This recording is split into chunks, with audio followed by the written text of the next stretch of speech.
Gravação iniciada. Senhores, nós retornamos com a sessão do dia 11 de novembro de 2020, a sessão da tarde, tá certo? O próximo item da pauta é o item 141. O processo é 11.080.730.466.2012.59. Recorrente é Ferratelli Comércio de Calçados e Acessórios Limitada, microempresa. O relator também é o doutor Alain, a quem eu passo de imediato a palavra. Obrigado, presidente.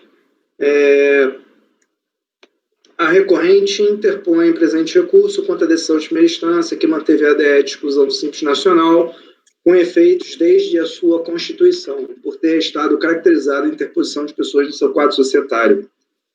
O procedimento que culminou no ADE de exclusão da recorrente teve origem no relatório de pesquisa e investigação de folhas 4 a 95, por meio do qual o Escritório de Inteligência da Receita Federal, SPEI, na 10ª região fiscal, noticiou que 27 empresas franqueadas da marca Datelli, entre elas a recorrente, formavam um grupo econômico com interpostas pessoas e seus quadros societários, sendo controladas por Jolly Indústria de Calçados Limitada, tendo por reais detentores os senhores César Dutra Abchecker e Luiz Eduardo Dutra Abchecker.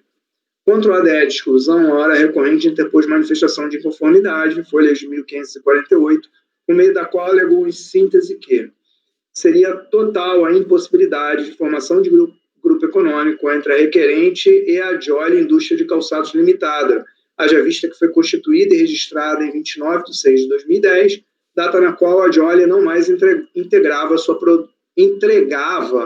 a sua produção às lojas franqueadas da Datelli.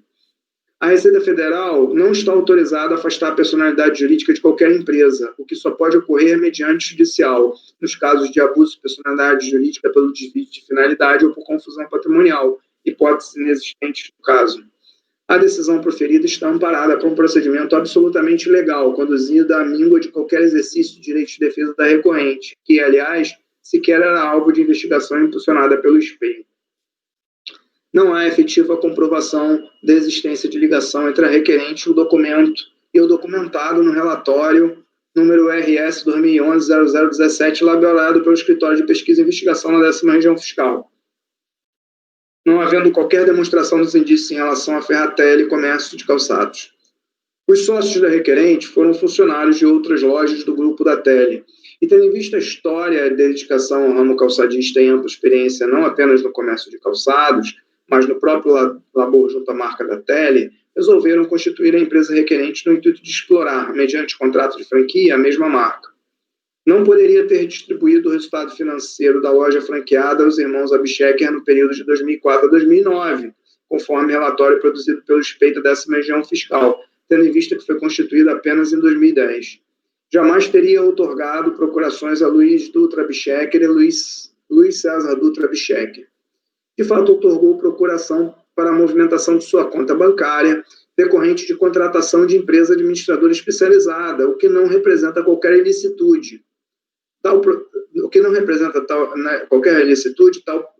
providência teria sido adotada, uma vez que as atividades profissionais desenvolvidas pelos sócios dificultariam a execução de rotinas operacionais, tais como o pagamento de contas e conferência de diário, por exemplo, com a dedicação que requer uma loja franqueada. A manutenção de sua conta bancária na mesma agência que outras 30 franqueadas da Datelli é uma opção da empresa Gernhardt Serviços Administrativos, cujos serviços foram contratados pela requerente, sendo-lhe regularmente prestados. É vítima de análise genérica do relatório produzido pelo SPEI, uma vez que não poderia haver documentos seus apresentados pela Jolly em defesa administrativa, uma vez que o início de suas atividades se deu apenas em 2010. Não pode ser penalizada por ter confiado a administração de seus pagamentos recebíveis a terceirizados, livrando-se, assim, do ônus operacional relacionado à manutenção do setor administrativo próprio, ressaltando que todas as operações de pagamentos e recebimentos eram individualizadas e contabilizadas por natureza, mediante rigoroso controle. A autoridade julgadora de primeira instância julgou improcedente a manifestação de inconformidade em acórdão assim emendado. Contra a decisão de primeira instância, a hora recorrente interpôs o presente recurso, reiterando em síntese as mesmas alegações feitas na manifestação de conformidade ao relatório. Ok, doutor, vamos passar para o voto. Passando ao voto, cinge-se a controvérsia, a questão eminentemente fática de se a recorrente possuía ou não interpostas pessoas em seu quadro societário, de modo a fazer parte do grupo econômico controlado pela empresa Jolly Indústria de Calçados Limitada, tendo por reais detentores os senhores César Dutra Bichecker e Luiz Eduardo Dutra Bichecker. Não se questiona que a Jolly Indústria de Calçados Limitadas controlava, por meio de interpostas pessoas, diversas outras empresas, no total de 27, as quais se apresentavam como franqueadas da marca da Tele, entre as quais podem ser citadas Pelotel, Catel, Cidatel, Patiotel, Salvatel, Vilatel e Flantel. A questão de que trata este processo é se a recorrente Ferratel integrava também o referido grupo econômico. Baseado no conjunto indiciário trazido pelo relatório Speias, folhas 495, a DRF de origem concluiu que a recorrente integrava o grupo econômico da Jolly Indústria de Calçados, por conseguinte, incorrera na vedação prevista no inciso 4 do artigo 29 da Lei Complementar, por possuir pessoas interpostas no seu quadro societário. A DRJ confirmou a conclusão de que a recorrente possuía interpostas pessoas no seu quadro societário e era, de fato, controlada pelos senhores César Dutra Bichecker e Luiz Eduardo Dutra Bichecker. Fundamentou sua decisão essencialmente no fato de ter restado demonstrado que pessoas ligadas aos sócios, de fato, possuíam procuração com poderes para movimentar também as contas bancárias da recorrente, conforme relatório expedido pelo Bacen, as folhas 112, 1146, 1174 e 1181. A recorrente confirma a decisão da DRJ no sentido de que, de fato, outorgar a procuração para a movimentação de suas contas bancárias, folhas 642, mas que tal decorreria de uma contratação de empresa administradora especializada, abre aspas, uma vez que as atividades profissionais desenvolvidas pelos sócios dificultavam a execução de rotinas operacionais, tais como pagamento de contas e conferência de caixa diário, por exemplo, com a dedicação que requer uma loja franqueada, fecha aspas. Além disso, reafirma que não existiria no relatório SPEI qualquer referência específica a Ferratel e que o fato de ter possuído conta bancária na mesma agência que as franqueadas, outro indício apontado nas investigações, decorreu de uma opção feita pela contratação da consultoria Gernhard Serviços Administrativos. Por fim, informa que nunca teve qualquer relacionamento com a Jolly, pois, quando a recorrente foi criada em 2010, a Jolly não mais integrava sua produção de lojas franqueadas da Datel. Feito este breve resumo, observa-se, como dito, que a controvérsia é eminente fática. A este respeito, cabe citar o que dispõe o artigo 29, primeira parte do Decreto 70.235.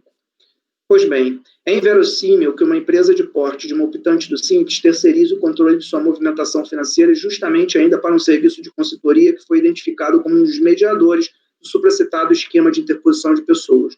O relatório Speias, folhas 43 e 44, descreve minuciosamente as relações do senhor Rogério Gernhardt, da consultoria que leva o seu nome, com a Jolly, tendo logrado demonstrar que uma não passaria de uma extensão da outra. Quanto ao fato de, à época da criação da recorrente, a Jolly supostamente não mais fornecer calçados para suas franqueadas, tal alegação não se mostra relevante diante da comprovação da existência de procurações passadas ao serviço de consultoria efetivamente controlado pela Jolly, bem como da confusão patrimonial demonstrada na subordinação dos funcionários desta com a Gernhardt, folhas 43 e 44. Para emitir este conjunto probatório, a recorrente deveria ter comprovado que seus sócios eram os efetivos beneficiados das retiradas feitas da empresa, tudo em consonância com seu livro caixa, com seus extratos bancários e declarações de RPF dos sócios à época apresentadas. Não tendo trazido aos autos elementos perfeitamente ao seu alcance de refutar a bem caracterizada constatação de que possuía o seu quadro societário preenchido por interpostas pessoas, é de rigor manter a decisão de primeira instância e a exclusão da recorrente do regime do Simples Nacional. Pelo exposto, voto por conhecer do recurso voluntário para, no mérito, negar-lhe provimento. Então, na verdade, aqui tinha uma série de indícios, né? Então, alguns desses indícios eu, de fato, fui afastando, né? Então, enfim... Mas existe um que é muito forte, né? É o fato de que a movimentação bancária dela era controlada por uma consultoria, entre aspas, que, na verdade, era uma extensão da própria Jolly, né? Que controlava a movimentação financeira de outras empresas também, né? Então, diante de todo esse quadro, eu ainda falo assim, olha só, bom, você poderia, pelo menos, ter tentado provado que essas suas pessoas, esse quadro societário aí seu não era testa de ferro, né? Se ela, de repente, me trouxesse uma prova no sentido de que as retiradas eram feitas e aquelas pessoas realmente exerciam, talvez pudesse fazer uma contraprova aí na questão do do quadro, né, da interposição. Mas, para mim, a interposição ficou muito bem caracterizada, porque um dos elementos muito fortes é essa questão da procuração para movimentar as contas bancárias, né, que aqui ficou caracterizada. Então, por essa razão, e por outros indícios, assim, também, eu entendo que a interposição ficou caracterizada e a exclusão deve ser mantida. Ok, doutor, acho que esse dado é muito forte, né, da movimentação financeira, né, acho que é difícil contrapor esse argumento, né, para mim. Bom, mas eu deixo à vontade a palavra, os colegas quiserem fazer algum comentário, se não falarem nada, eu vou colocar em votação. Presidente, então, você vê, esse caso é completamente diferente do outro, né? Aqui fica escancarado, né, seja pelo trabalho fiscal, né, a interposição de pessoas, há todo um desenho, né, de como elas se articulavam, como as pessoas jurídicas se articulavam. Então, aqui, eu fico com muita tranquilidade, porque, de novo, você tem essa explosão das receitas, você tem uma série de elementos que, conjugados, nós não temos dúvida da interposição. E uma coisa que eu gosto de chamar a atenção são os efeitos, né? Porque uma coisa é a questão dos enquadramentos, quando tem mais de 10% receita bruta. Aqui, quando eu tenho interposição de pessoas, a gente não pode esquecer que a empresa fica impedida por 3 anos de, né, ingressar no Simples. Então, quando a gente fala em cerceamento, em vício, no outro caso, por exemplo, o que me preocupa é o efeito deste dispositivo, tá? Então, por isso do vício lá atrás, não porque eu não superaria o TVF, porque eu já superei capitulação versus TVF. Eu só quis abrir uma distinção, porque esse caso aqui escancaradíssimo a interposição. Então, não tenho dúvidas quanto, né, às alegações do relator, a forma como ele conduziu e também o trabalho fiscal nesse sentido, tá? Então, é só essa consideração que eu queria. Ok, obrigado. Eu vou colocar em votação. Doutor Neilson. Senhor presidente, então é aquele caso em que empresas que, se fossem independentes, elas seriam concorrentes, né? Mas elas agem em conjunto. Então, porque não são independentes, né? Não são a mesma empresa, né? Materialmente, embora formalmente, né, tenham sido constituídas de forma independente. Então, realmente, para mim, não tenho dúvida, o trabalho da fiscalização foi excelente.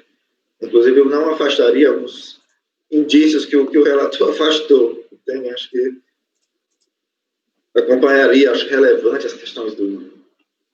Tem uma questão de datas, sabe, sobre a questão da produção, que ela já não, quando ela parou de entregar a produção, a empresa, enfim, quando a recorrente passou a existir, a Jolly não entregava mais calçados, né? Então ela alega isso, enfim, que já não teria mais como ter vínculo e tudo mais. Então esses indícios assim eu afastei, mas, né, mantive no principal. Perfeito. Então acompanha o relator. Obrigado, doutor Neilson. Doutora Gisele. Eu entendi, Alan. Você não é que se afastou a somatória de indícios, mas questões pontuais que realmente não estariam reforçando mais, até teriam um certo grau de desconforto no trabalho. Não, mas eu acompanho o relator de acordo. Doutor Alexandre. Também acompanho o relator, presidente. Doutor Efigênio. Com o relator. Doutor Jefferson. Com o relator, presidente. Doutor André. Vou acompanhar também o relator, concordo com o voto e também com as ponderações da Gisele, que é o típico caso realmente de uma interposição de pessoas, procuração, movimentação bancária, enfim. Acompanho o relator. Eu também acompanho o relator e ficou da seguinte forma: acordo os membros do colegiado, por unanimidade de votos, sem negar provimento ao recurso voluntário. O próximo item da pauta é o 142, é o processo 13.555.720.461/2014-81, recorrente a Santa Fé Agroflorestal Limitada. Doutor Alain, o relator, a quem eu passo a palavra. Obrigado, presidente. Só um segundo que eu vou abrir aqui a pasta.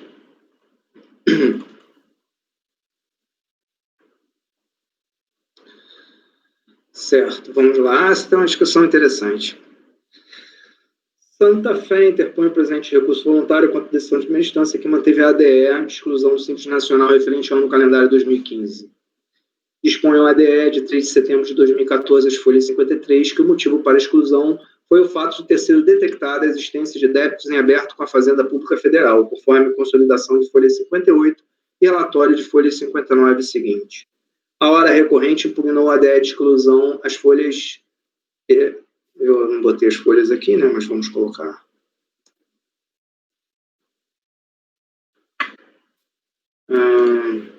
Que os débitos em cobrança na PFN seriam de ISS já pagos com outros tributos na sistemática do Simples Nacional, tendo havido erro nas declarações originais encaminhadas ao fisco e depois retificadas. Que primeiro teria informado o município de Teixeira de Freitas, na Bahia, e, após, teria havido uma mudança no enquadramento no programa gerador do documento de arrecadação do Simples Nacional, PGDAS, em que o ISS passaria a ser devido ao município de prestação de serviço, no caso, Caravelas, na Bahia, e que, ao perceber o erro cometido, solicitou restituição dos valores pagos ao município de Teixeira de Freitas, efetuou o pagamento diretamente ao município de Caravelas e protocolou o pedido de revisão do débito inscrito em DAO, recepcionado pela Receita Federal. A impugnação ao ADE foi apreciada pela autoridade preparadora nos despachos folhas 63 em 16 de novembro de 2015, a qual, em exame de revisão, concluiu pela manutenção da exclusão da recorrente do Simples Nacional, encaminhando, contudo, feito a DRJ para julgamento. Contra o despacho de folhas 63, a hora recorrente interpôs nova manifestação de inconformidade, na qual, em síntese, reitera os argumentos antes aduzidos e acrescenta que agiu com boa-fé, mas houve desproporcionalidade com a penalidade de exclusão do Simples Nacional, sendo aplicável o artigo 112 CTN. Por fim, informou ter efetuado o parcelamento simplificado da dívida, inexistindo motivo para excluí-la do Simples Nacional, requerendo o cancelamento da exclusão. A autoridade julgadora de primeira instância julgou improcedente a manifestação de conformidade em acórdão assim emendado. Quanto à decisão de primeira instância, a hora recorrente interpôs o presente recurso voluntário, reintegrando na íntegra as alegações feitas de manifestação de conformidade ao relatório. Ok, doutor Alan, pode passar por voto. Mérito, assiste razão à recorrente.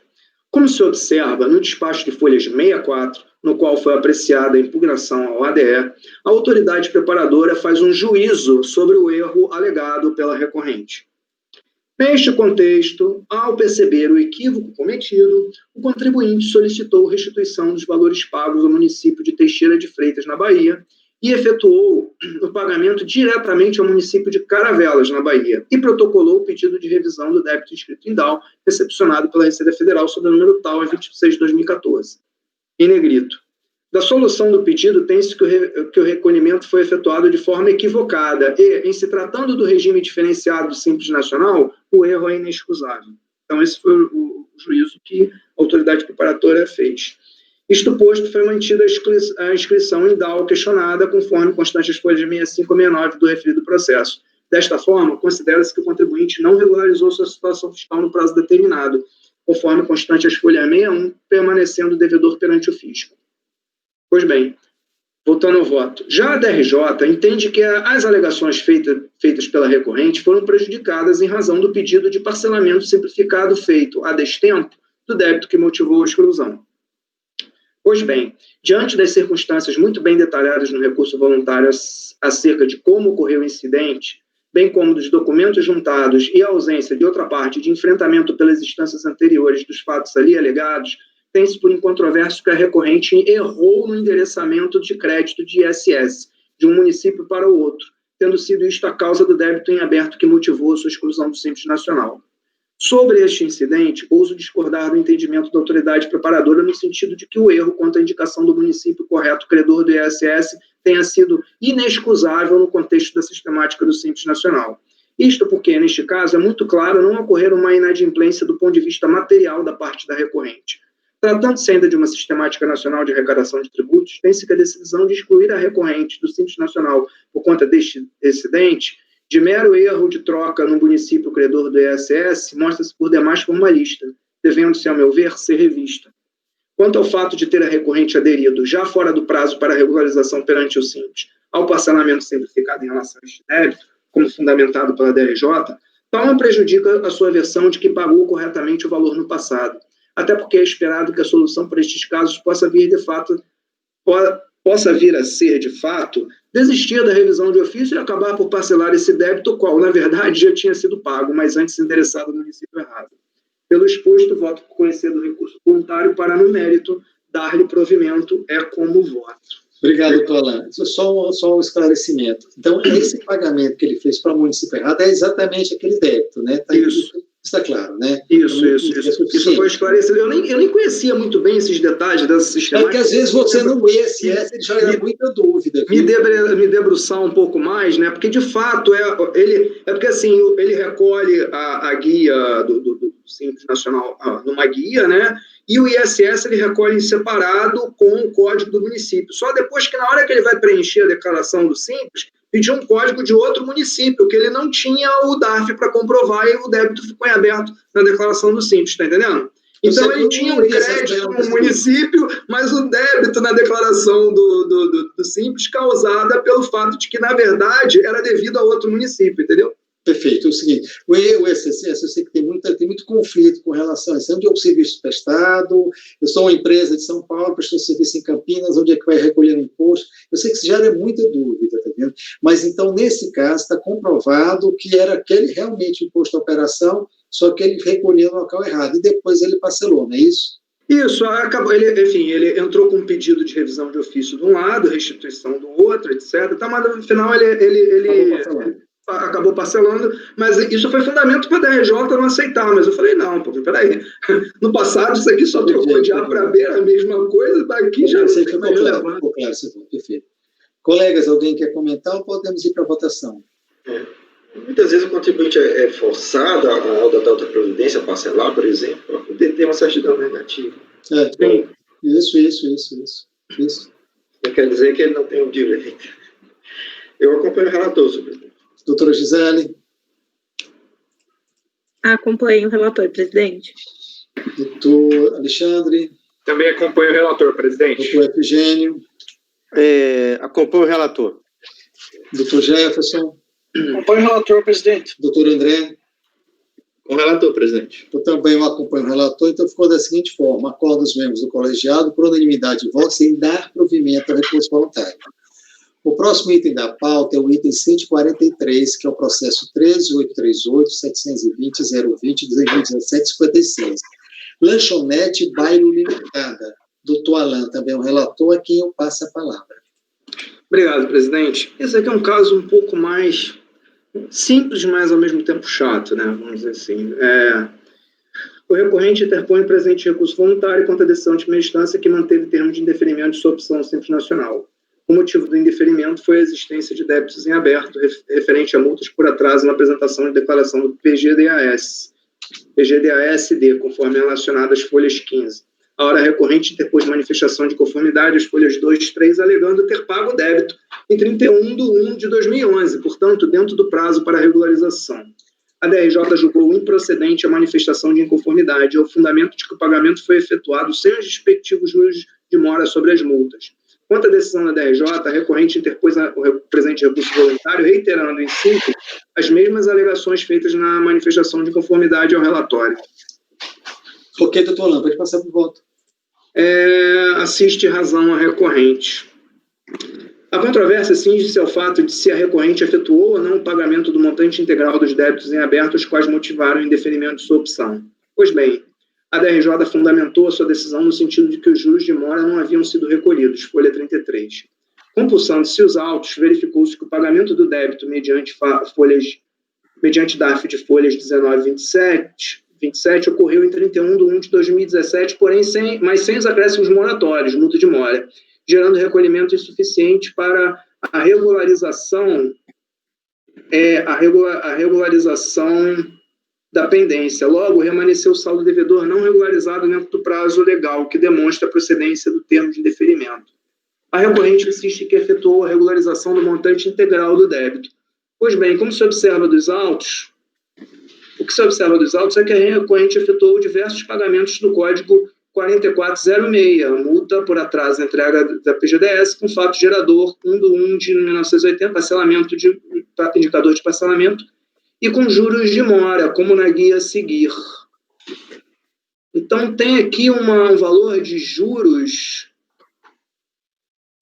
Mas aí agora eu fiquei, não, assim não se sustenta a decisão da DRJ no sentido da inexistência de recolhimento de juros de mora junto aos débitos em aberto, dada a verossimilhança das alegações da recorrente, ante ao fato ainda de ter efetuado recolhimentos os quais em tese podem ser imputados ao débito em aberto, entende que deve ser acatado o seu pleito de opção pelo Simples Nacional. Pelo exposto, voto recurso voluntário para no mérito dar reprovimento. Mas, enfim, é uma coisa estranha, porque eu coloquei aqui, mas eu tenho um pouco... eu acho que a multa de mora, não é isso? A fundamentação da DRJ, e aqui só tem juros de mora, seria por isso?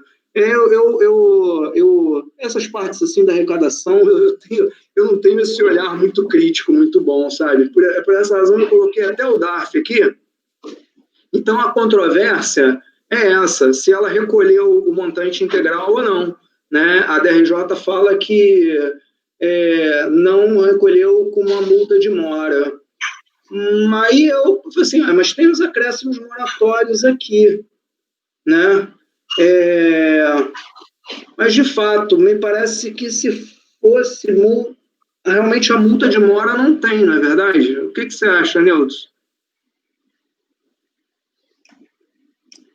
Pois é, eu estou dando uma olhada aqui, realmente a multa de mora não tem, mas talvez por conta ali, o artigo 38, né? Não é?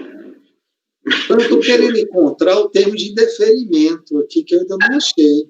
Está nas folhas 15. 15 está na relação dos débitos. Né? Folhas 15, na verdade, começa um pouco antes. Né? Porque a multa de mora deveria estar... A multa de mora deveria estar destacada na linha, na célula 8 do DARF, não é isso? Isso, correto. Não, ele não pagou a multa de mora, com certeza. Então a decisão da DRJ está certa, então. A decisão da DRJ está certa, eu tenho que retificar os votos para manter.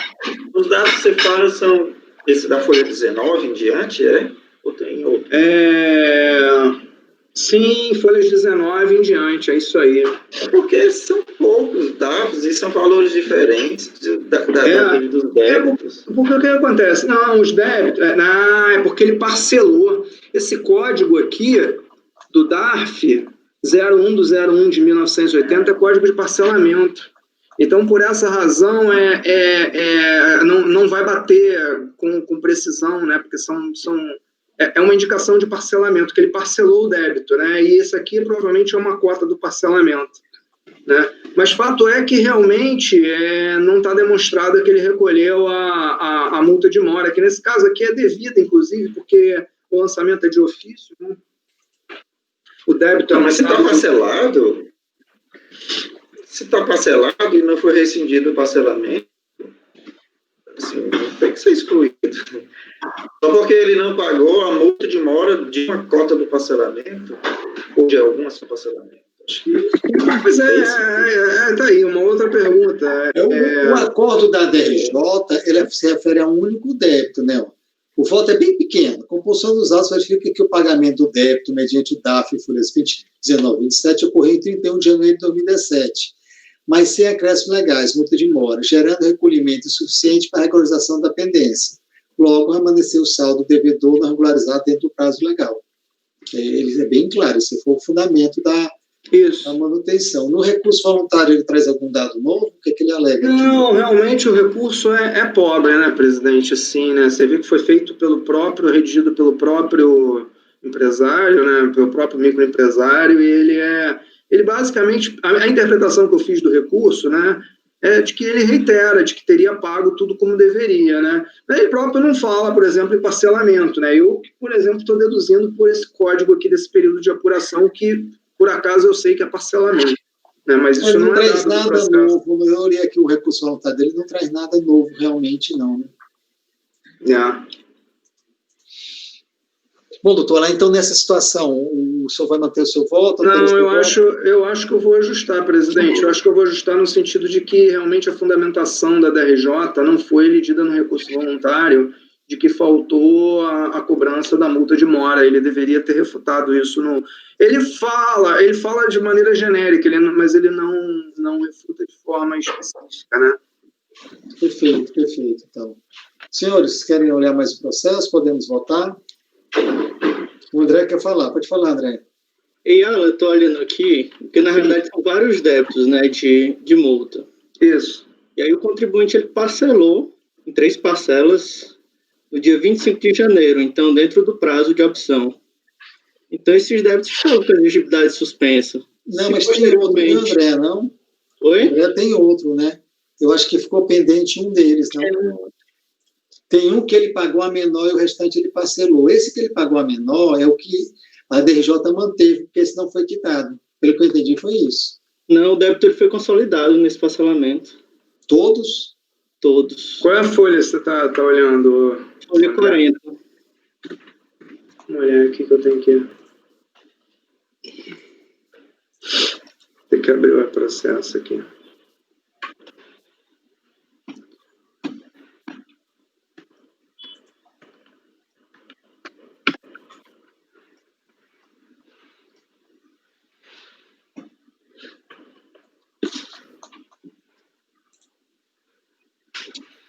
Sim, que o contribuinte não todo recurso voluntário, né? Eu ainda não tinha olhado aqui o recurso voluntário. Vamos olhar aqui.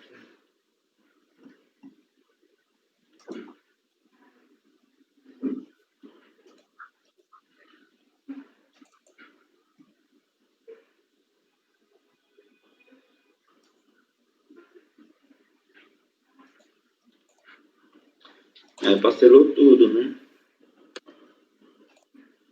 Inclusive com multa, né? Agora, o que é estranho é que esse valor do DAF realmente não bate com o valor da parcela. Consolidação do parcelamento, janeiro de 17. 31 de janeiro de 17, ele pagou o primeiro.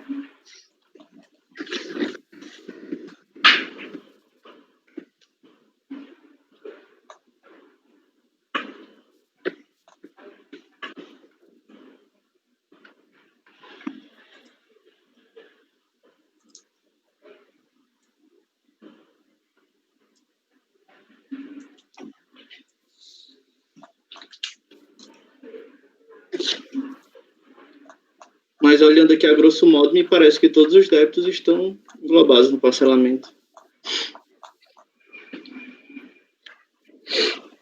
Pode repetir a folha, André? 40. 40 da consolidação do parcelamento, né? Parece que sim, viu? Eu até copiei o recibo de confirmação da negociação do parcelamento e estou comparando com os débitos que estavam em solicitação da opção, que estavam com pendência. Eu acho que estão todos, viu, André? E foi dentro do dia 25, não é isso? Certo. Ou seja, ele parcelou tudo no dia 25, não é isso? Isso. Só as parcelas que não estão batendo, né? São 3 parcelas o parcelamento que eu entendi, né? Dá 1.600 e todo, e 3 parcelas de 500 e pouco, né? Pois é. Eu entendi aqui isso. Se esses valores somados aí, será que dão 537? Será isso? É estranho, né? Ele próprio não fala. Quer ver?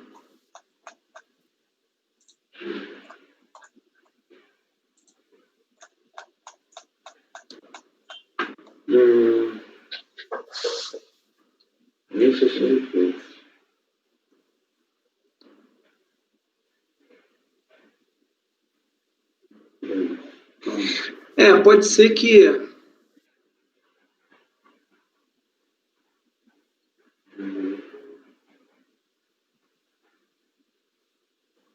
Esse parcelamento foi indeferido, né? Ele está dizendo aqui, a Receita Federal não localizando o pagamento do período de parcelamento até o vencimento da primeira parcela, o sistema indeferiu o mesmo, causando assim o não ingresso no Simples Nacional, sendo que os dados foram pagos posteriormente ao parcelamento, em 31 de janeiro de 2017. Isso é o que ele está dizendo, com os mesmos códigos gerados pelo sistema, cabendo aí a necessidade de alocação dos valores pagos em suas totalidades. Então, eu acho que foi aí que a DRJ se baseou que o pagamento, parece que esse parcelamento não foi concretizado, pelo que ele que está dizendo aqui, né? Sim, Ele está dizendo que o parcelamento não foi concretizado e como ele não pagou com os acréscimos corretamente, a DRJ manteve. É isso que eu estou entendendo aqui. Que esse pedido de parcelamento envolve todos os débitos, envolve, eu até comparei. É porque parece que o parcelamento então não foi aceito, né? Isso ele entrou com um pedido de parcelamento Ele que está dizendo, no prazo, mas que aí não foi, que ele recolheu uns DARFs, não é isso? Isso. Mas que não foi aceito, não é isso? O sistema indeferiu mesmo, ele está dizendo, né? A Receita Federal não localizando o pagamento de parcelamento até o vencimento da primeira parcela, o sistema indeferiu mesmo, causando assim um não ingresso ao Simples Nacional, sendo que os dados foram pagos posteriormente ao parcelamento, em 31 de janeiro de 2017, com os mesmos códigos gerados pelo sistema, cabendo aí a necessidade de alocação dos valores. E aí eu acho que esse DARF que ele paga, que ele faz pago posterior, que deve ser esse que a DRJ está dizendo, né, que não foi com todos os acréscimos. Pelo menos, aparentemente, é essa a interpretação que eu estou dando. Sim, sim. Realmente, olha só, é realmente difícil entender na íntegra, né? Ele está mal. O que aconteceu? A gente tem que ir deduzindo, né? Perfeito. Então, para mim, aparentemente, ele realmente não solucionou, ele pagou a menor. Não solucionou a pendência, não é isso? Aí o parcelamento, porque a princípio ele ia considerar um parcelamento, né? Como o André apontou ali, aí estava tranquilo, mas ele está dizendo que não. Partindo dessa informação dele, né? Pois é, exatamente. Era muito fácil trazer os comprovantes dessas 3 parcelas, né? Não, mas eu acho que ele não pagou em 3 vezes, ele pagou em... Porque são 9 DARFs aqui. Mas ele pagou sem os acréscimos, não é isso, Nilson, que está dando prova? Pelo que eu estou entendendo, isso eu não tenho certeza, óbvio, né? Pagou com juros, mas sem multa. Foi isso que a DRJ reclamou, você não pagou multa. Pagou com juros, certo? Mas sem multa. Essa é a questão, né? A questão. Eu estou entendendo isso também. Mas a cota de parcelamento com multa moratória, é isso que eu não estou... É isso? Não, mas não é o parcelamento, né? Ele disse que pagou depois, né? Mas do momento em que você paga... é parcelamento. Oi? O código é parcelamento. O código do DARF. O código... São 9 DARFs, né? O período de apuração é que indica parcelamento, né? O código realmente é do débito, né? Da multa, né? E o 00, 1º de janeiro de 1980, é um período de apuração que indica parcelamento no DARF. Entendi. Ele pagou errado, né? Pois eu não consigo entender da RJ porque que ela disse que faltou, como se diz, faltou os acréscimos moratórios, na verdade é discussão de parcelamento, pelo que a gente está vendo. Não, ele não parcelou, né? Eu acho que ele não parcelou e depois... Ele está dizendo isso. Ele diz que entrou com parcelamento, mas que por qualquer motivo não foi aceito. Mas que ele fez recolhimentos no parcelamento, eu acho. Não considerando, então, o parcelamento forçado da lei anterior, a Receita Federal não localizou o pagamento do efeito parcelamento até o vencimento do parcelo. O sistema indeferiu mesmo, causando assim o não ingresso ao Simples Nacional. Sendo que os DARFs foram pagos posteriormente ao parcelamento em 31 de janeiro, com os mesmos códigos gerados pelo sistema, cabendo a necessidade de alocação dos valores pagos em sua totalidade em 31 de janeiro. Onde é que está isso? É o recurso voluntário dele. O recurso voluntário 36. Ele que está dizendo. Não, mas isso daí não procede, não. Porque o pagamento é 31 de janeiro, o parcelamento é 25 de janeiro. Ele fez aquele pedido de parcelamento e já pagou logo depois. Tinha os parcelamentos que tinha da entrada, né? Não sei, eu não me lembro qual é o parcelamento. Que antigamente era assim, né? É o fundamento, assim, o fundamento da DRJ disse assim, não, você não pagou com multa. Tinha que pagar a multa e não pagou. Mas veja que ele não está pagando o débito, ele está pagando o parcelamento. Entende? Porque a data lá, né, o fato lá, indica que é parcelamento, não indica que é o débito. 1 de 80, né, que é o período de apuração que bem falou, olha, indica que é parcelamento. Então, o que acontece? O contribuinte diz, não, vou regularizar. Né? Aí deu entrada lá no pedido de parcelamento. Dia 25. Dia 31 pagou tudo, deixou para pagar no último dia. Pagou, ele acha que pagou tudo. Aí pagou o principal, eu não sei de onde ele achou esse 183, certo? E com valor de juros, não sei como ele achou esse 16, certo? Mas, assim, se ele está pagando o parcelamento, daqui 7 dias depois daquele pedido de parcelamento, Entende? Claro que ele não está pagando conforme demonstrado, era para pagar em 3 parcelas de 500 e tanto, né? Ele não, ele está pagando 9 DARFs no dia só, ou seja, ele está pagando, como se estivesse pagando todas as parcelas no mesmo dia. Isso, também isso. Né? Eu tô achando. Então, assim, o contribuinte, ele fez uma grande confusão, ou fizeram uma grande confusão para ele, certo? Dizer assim, não, para regularizar faz isso daí. Ele fez alguma coisa, entende? Acho que ele pagou. Você sabe que eu estou começando a achar que ele tem. Eu tô achando que ele pagou, sabe? Ele pagou tudinho no dia 31 de janeiro, dividiu em 9 passadas, ninguém sabe por quê, mas eu acho que bate, viu? O débito original dá R$ 1.500, eu somei aquelas multas. Eu sei, mas ele pagou mais, né? Ele pagou mais de 1.500, certo? Ele pagou, acho que são 7 parcelas de 190, mais 2 de 180, certo? Então, ele pagou aí mais de 1.700, né? Ele pagou alguma coisa que ele acha que era multa, ou juros, né? Ele pagou, pode pagar, né? Pode não estar os números casando, mas que ele pagou o débito e pagou alguma coisa de acréscimo moratório, pagou. Agora, a gente não consegue dizer aqui se o acréscimo que ele pagou é juros ou é multa e se o valor está correto, certo? E a DRJ não poderia simplesmente dizer que ele não pagou multa, entende? Porque ele está pagando aqui o parcelamento, entende? Eu acho que ele pagou. Pagou, viu, Deus? Eu somei, né? acabei de somar todos os DARFs, só o valor principal, dá os 1.500. Então está esclarecido. E o que eles podem dizer que dá 1.500? Dá 1.499,64. Ele pagou. E ainda foi dentro do prazo, né? Esse DARF dele é um DARF bastante esquisito. Você né? vai ter que aceitar. Fato Está pago, acho que está pago. Eu somei agora 1 a 1.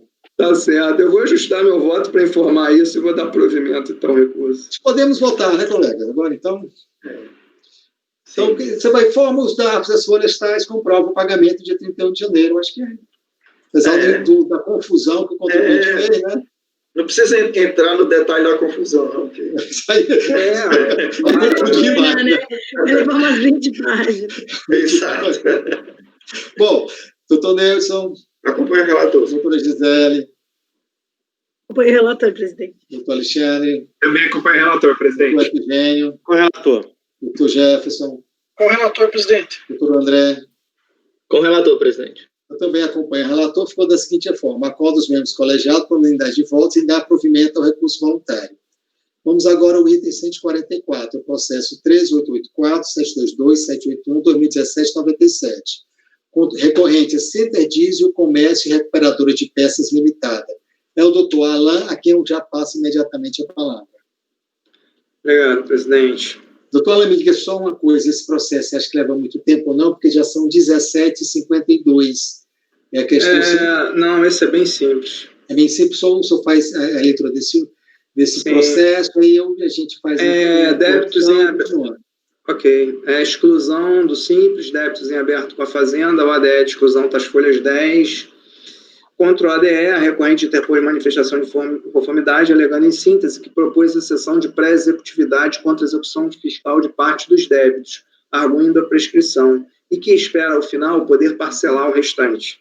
A manifestação de conformidade foi julgada improcedente por ter a DRJ constatado que, até a data do julgamento, conforme consultas no sistema as folhas 39 e 48, os débitos que motivaram a exclusão da recorrente permaneciam em aberto. Quanto à decisão de primeira instância, a recorrente interpôs o presente recurso, reiterando seus argumentos no tocante à prescrição dos débitos, é o relatório. Ok, doutor, não pode passar. Não assiste razão à recorrente. A alegação de prescrição sequer alcança todos os débitos em aberto que motivaram a sua exclusão do simples, como deduz de seu próprio recurso voluntário. Assim que o Poder Judiciário reconhecer parte da prescrição dos valores exigidos, a contribuinte irá parcelar o restante devido, assim regularizando sua situação. Assim, por restar caracterizado que a recorrente tinha débitos em aberto, os quais permaneciam, inclusive, nesta situação até o julgamento da DRJ, é de rigor manter a decisão de primeira instância pelos seus próprios fundamentos. Pelo exposto, voto conhecido do recurso voluntário para, no mérito, negar e provimento como voto. Ok, doutor Alain. Colegas, dúvidas? Podemos votar? Acompanho, senhor presidente. Doutora Gisele? Acompanho, presidente. Doutor Alexandre? Também acompanho, presidente. Doutor Efigênio? Acompanho. Doutor Jefferson? Acompanho, presidente. Doutor André? Acompanho, presidente. Eu também acompanho, ficou da seguinte forma: acordo os membros do colegiado por unanimidade de votos, sem negar provimento ao recurso voluntário.